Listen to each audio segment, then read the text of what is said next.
Hey everyone, welcome back. Today we are covering Chapter 2 of IGCSE Biology, Organization of the Organism.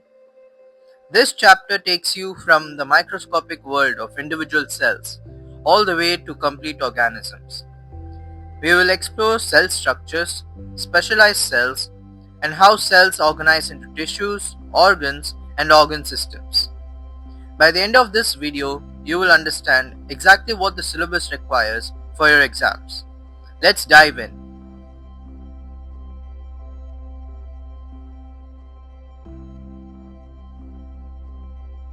In the previous chapter, we have already studied that a typical cell would have a cell membrane, cytoplasm, and a DNA. Here, we will see more organelles of various types of cells and their functions.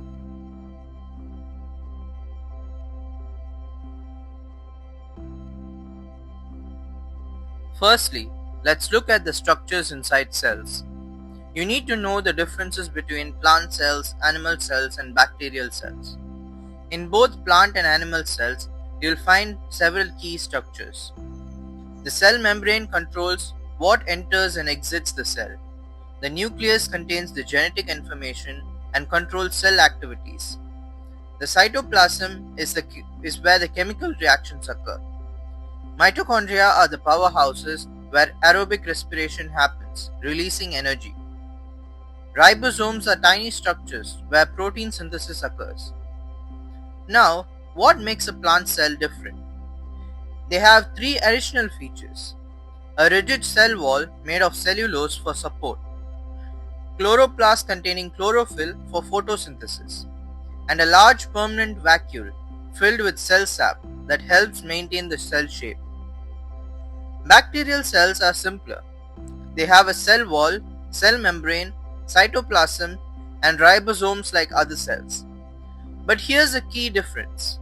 They have no nucleus. Instead, their DNA is circular and floats freely in the cytoplasm. They also have small circular pieces of DNA called plasmids. Remember, new cells are produced by division of existing cells. This is fundamental to growth and repair.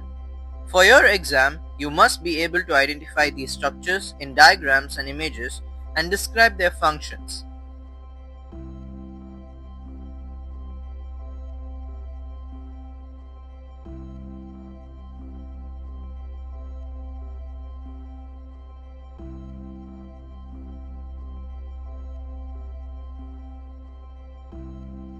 Having learned the key features of bacterial, animal, and plant cells, we will now delve into the bacterial cell structure in a more detailed way.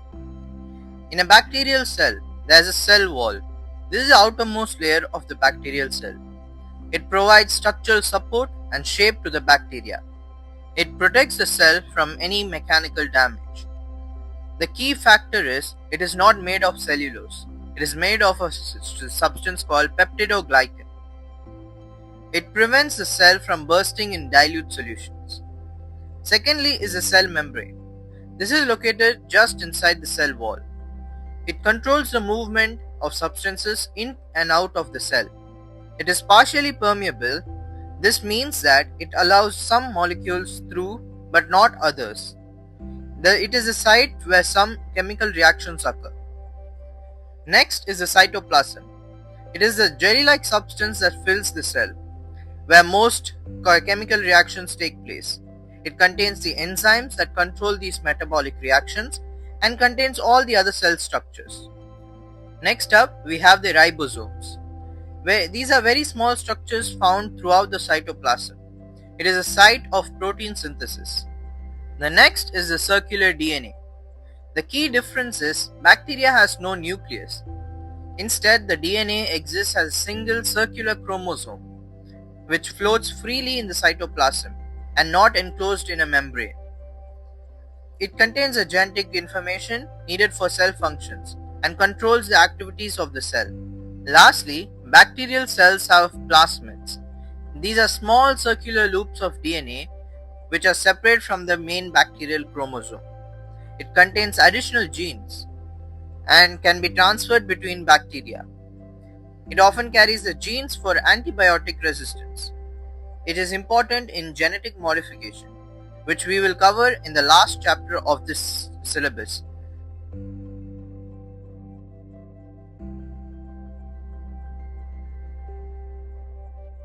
And now, let's talk about specialization.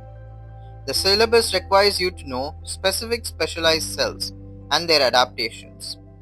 As part of the specialized cells in animals, there are 5 main cells you need to know: the ciliated cells, the neurons, the red blood cells, and the gametes, which are the sperm and egg cells. First up, let's see the ciliated cells. They are found lining your trachea and bronchi, the airways leading to your lungs. Ciliated cells are columnar epithelial cells with one special feature. Their surface is covered with tiny hair-like projections called cilia. These cilia are typically 3 to 10 micrometers long, and there can be hundreds on a single cell. The function of these ciliated cells is that it moves mucus away from your lungs. But let's understand why this matters. Your airways produce sticky mucus that traps dust, bacteria, and other particles you breathe in. If this mucus just sat there, it would block your airways. This is where ciliated cells come in. The numerous cilia provide enough power to move thick, sticky mucus. The coordinated beating ensures an efficient one-directional movement. Without these cells functioning properly, mucus would accumulate in your lungs, causing serious breathing problems. Next up, we will look at neurons, also called the nerve cells. Neurons have a very distinctive structure. They have a cell body containing the nucleus and normal cell organelles. But extending from this cell body are specialized projections. The most important is the axon, a long thin fiber that can extend over a meter in length in some cases. At the other end, neurons have branching extensions called dendrites that look like the branches of a tree. Neurons conduct electrical impulses. Essentially, they are your body's electrical wiring system. They transmit signals incredibly quickly, allowing rapid responses to stimuli. The specialized shape, long and thin with branches, makes neurons perfectly designed for rapid, long-distance communication in your body. Moving on to red blood cells. Red blood cells have a very distinctive appearance.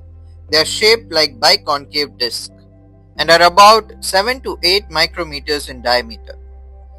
Here's something remarkable. Mature red blood cells have no nucleus.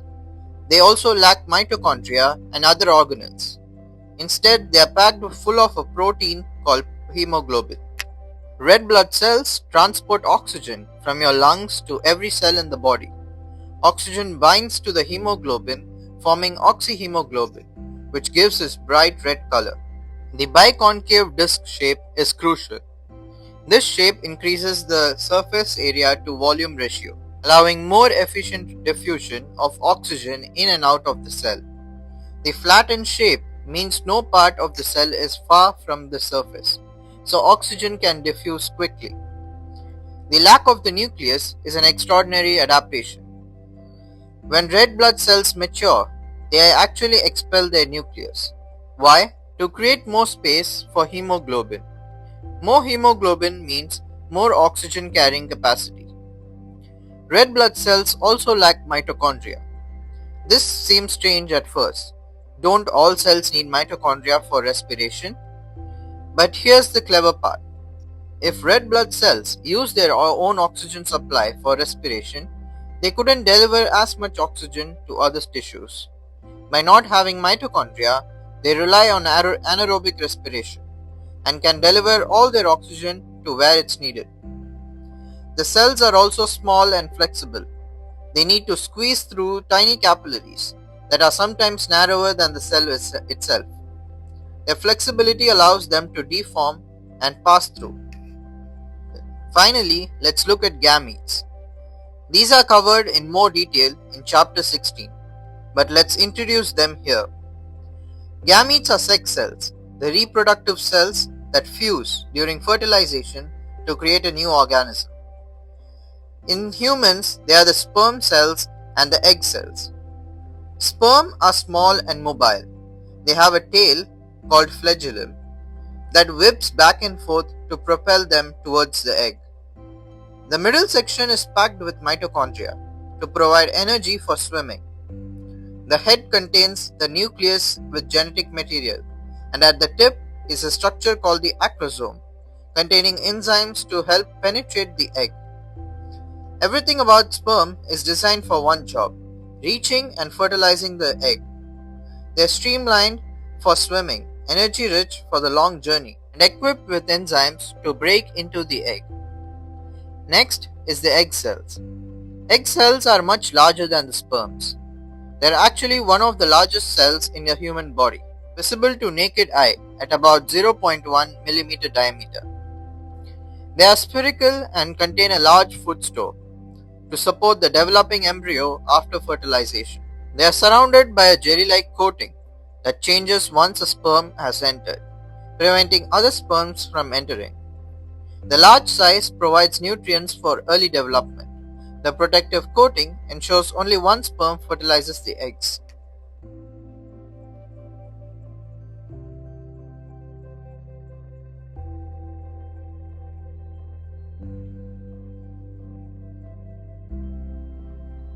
Now let's turn to specialized plant cells. The IGCSE syllabus requires you to know about two specific plant cells: root hair cells and palisade mesophyll cells. These are perfect examples of how plants have evolved specialized cells for different functions. Let's explore each one in detail. Let's start with the root hair cells. Root hair cells are found in the outer layer, the epidermis of young roots, near the root tips. They are in direct contact with soil particles and the water film surrounding them. Root hair cells have a distinctive appearance.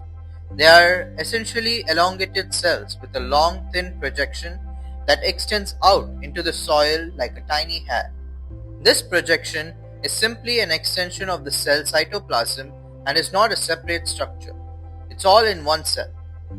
Each root is typically 1 to 2 millimeters long, but only about 1.5 micrometers in diameter. A single plant might have millions of root hairs. Like all plant cells, they have a cell wall, cell membrane, cytoplasm, nucleus, mitochondria, and a large permanent vacuole. Importantly, they do not have chloroplast. They are underground and never exposed to light, so they have no need for photosynthesis. The function of these root hair cells is that they absorb water and mineral salts from the soil. This is critical for the plant's survival. Water is needed for photosynthesis, cooling, transport, and maintaining the cell structure. Mineral ions like nitrates, phosphates, and magnesium are essential nutrients. Now let's see some adaptations of the root hair cells that make it suitable for absorbing water and mineral salts. The long, thin hair projection.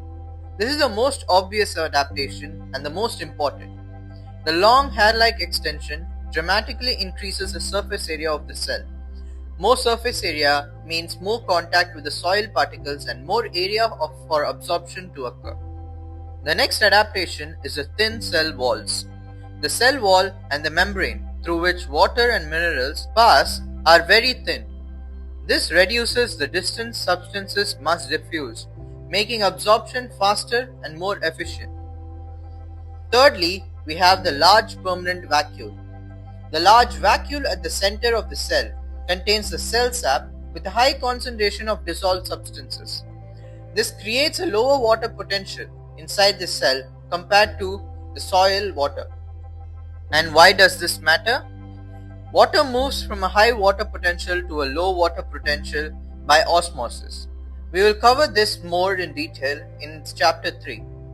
The soil water has a higher water potential than the cell sap, so water naturally flows into the root hair cell by osmosis. Next, we have the adaptation of many mitochondria present. While water enters by osmosis, mineral ions often need to be absorbed by active transport. We will talk about this also in chapter 3 in detail. The key thing is, active transport requires energy. Root hair cells contain many mitochondria, to provide the ATP energy needed for active transport of mineral ions against the concentration gradient. Lastly, we have the position of these young roots. Root hair cells are only found on young, actively growing roots near the root tips. This is where the cell walls are the thinnest and most permeable. Older root sections develop thicker and more waterproof walls and lose their root hairs. And now let's look at the palisade mesophyll cells. Palisade mesophyll cells are found in leaves, specifically in the upper part of the leaf, just beneath the upper epidermis.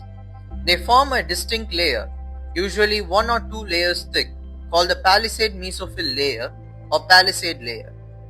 Why are they at the top? Because that's where they receive maximum sunlight.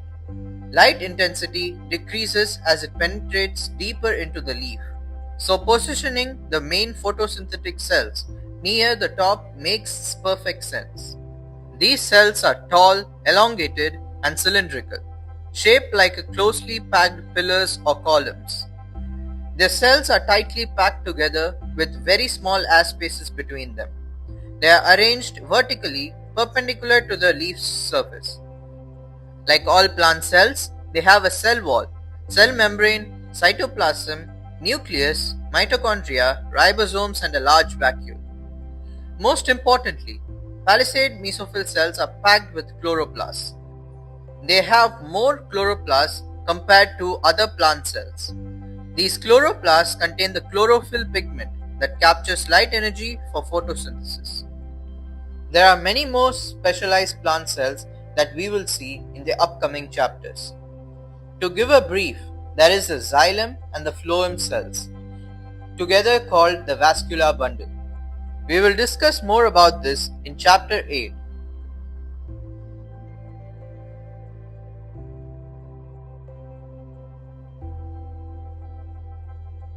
Moving on, we need to understand how cells organize into more complex structures. This follows a clear hierarchy. We start from the cell. A cell is a basic building block of life. A tissue is a group of similar cells working together to perform a specific function.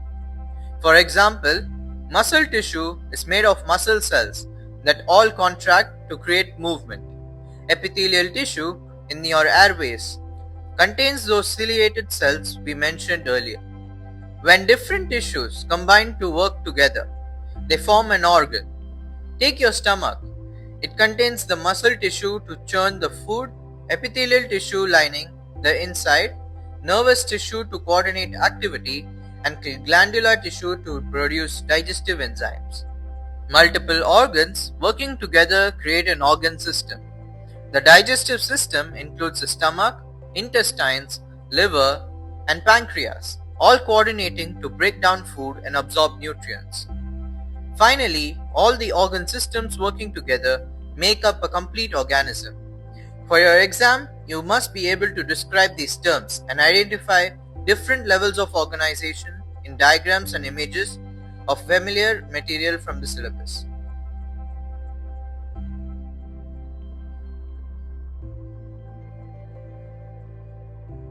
The last topic of this chapter is size and magnification. The syllabus requires you to calculate magnification. The formula is magnification equals image size divided by actual size. You must be able to use this formula to calculate magnification or work out the actual size of specimens. The units will be in millimeters for core candidates.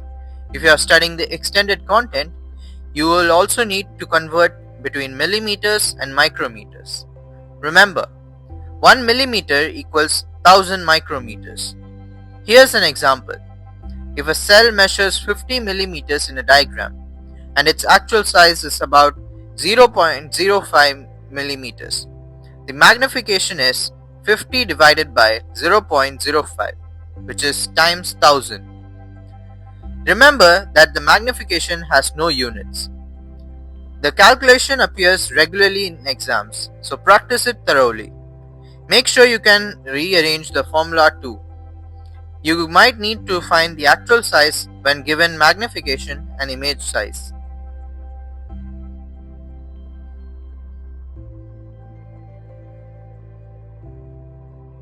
And that wraps up Chapter 2, Organization of the Organisms. We have explored the building blocks of life, from the tiniest cell structures to the differences between plant and animal cells, and even the specialized cells that keep living organisms functioning efficiently. Remember, understanding cells is the foundation of all biology. Every process you will learn later, from enzymes to genetics, starts right here.